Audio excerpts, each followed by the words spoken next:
नमस्कार दोस्तों, राधे राधे, जय श्री कृष्णा। आप सभी भक्तजनों का हार्दिक अभिनंदन करती हूँ अपने YouTube चैनल पर। दोस्तों, माघ मास महात्म्य का पावन महीना चल रहा है और ऐसे में माघ मास महात्म्य की कथा सुनने से सभी पाप नष्ट हो जाते हैं। तो दोस्तों, आज हम श्रवण करेंगे माघ मास महात्म्य का 14वां अध्याय। विकुंडुल बोला कि हे सौम्य, आपने जो धर्म ज्ञान दिया है उसे सुनकर मैं बड़ा प्रसन्न हूँ। जिस प्रकार साधु के वचन पाप को नष्ट करने वाले होते हैं, उसी प्रकार आपके इस उपदेश से मेरे मन का अज्ञान नष्ट हो गया है।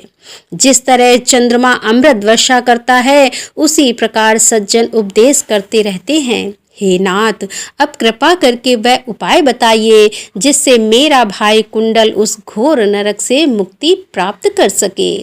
तब भगवान दत्तात्रेय जी बोले कि हे राजन, वह देवदूत बड़ा दयालु था। उस वैश्य पुत्र के उन वचनों को सुनकर उसने एक एक क्षण तक अपनी दिव्य दृष्टि से ध्यान किया और फिर कहा कि हे वैश्य पुत्र, यदि तुम वास्तव में अपने भाई से स्नेह करके उसे नरक यातना से मुक्त करना चाहते हो तो तुम अपने 8 जन्म का पुण्य उसे दे डालो। तब विकुंडल ने पूछा, वह पुण्य क्या था? पूरे वृतांत को विस्तार से कहो। मैं आपके कहे अनुसार उसे भाई को अवश्य दे दूंगा। देवदूत बोला कि प्राचीन समय में मसुवन में साल्की ऋषि निवास करते थे। वे ब्रह्मा जी के समान संपन्न थे। उनकी पत्नी रेवती के 9 पुत्र थे, परम तेजस्वी थे। उनमें से 5 ध्रुव, शशि, बुध, तार और ज्योतिष्मान अग्निहोत्र करने वाले गृहस्थ थे। शेष 4 निमोह, जितमाय, ध्यान, काम और गुणपति विरक्त हुए। वे चारों समस्त ओर से विरक्त होकर सन्यासी बनकर एक गांव में रहने लगे। वे सदैव भगवान विष्णु के चरण कमलों का ध्यान करते हुए भोजन, शयन, निद्रा, वस्त्र आदि सभी को त्याग करते हुए जीवन व्यतीत करने लगे।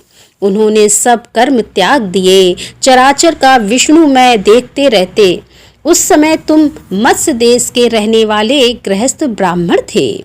विचरण करते हुए वे योगी दोपहर को तुम्हारे घर आ पहुँचे और उनके स्वरूप को जान तुमने उन्हें दंडवत प्रणाम किया और चरण स्पर्श करते हुए मधुर वचनों में कहा कि हे भगवान विष्णु की कृपा से मेरा जीवन सफल हो गया, जो आपके मुझे दर्शन प्राप्त हुए।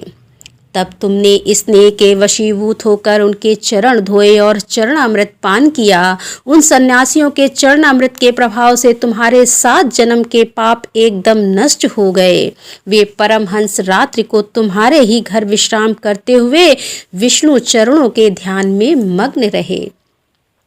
उनके सत्कार से तुमको जो पुण्य प्राप्त हुआ उसका वर्णन सहस्त्र मुखों से भी नहीं किया जा सकता।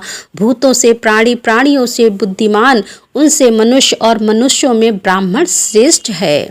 ब्राह्मणों में बुद्धिमान, विद्वानों में कृत बुद्धि उसके क्रियात्मक और उनके ब्रह्मवेका श्रेष्ठ हैं। ब्रह्मावेका तीनों लोकों में श्रेष्ठ हैं। वह सदैव पूजा जाता है। उसके दर्शन मात्र से प्राणी के समस्त पाप नष्ट होते हैं।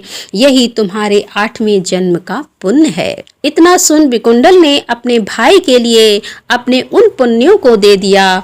उसका भाई नरक से छूटकर उससे आ मिला।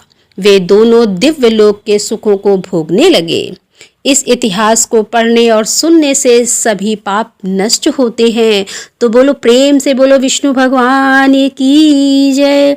तो दोस्तों, यहाँ पर माघ मास महात्म्य का 14वें अध्याय का समापन करते हुए इसके आगे की कथा लेकर हम आपके सामने फिर उपस्थित होंगे।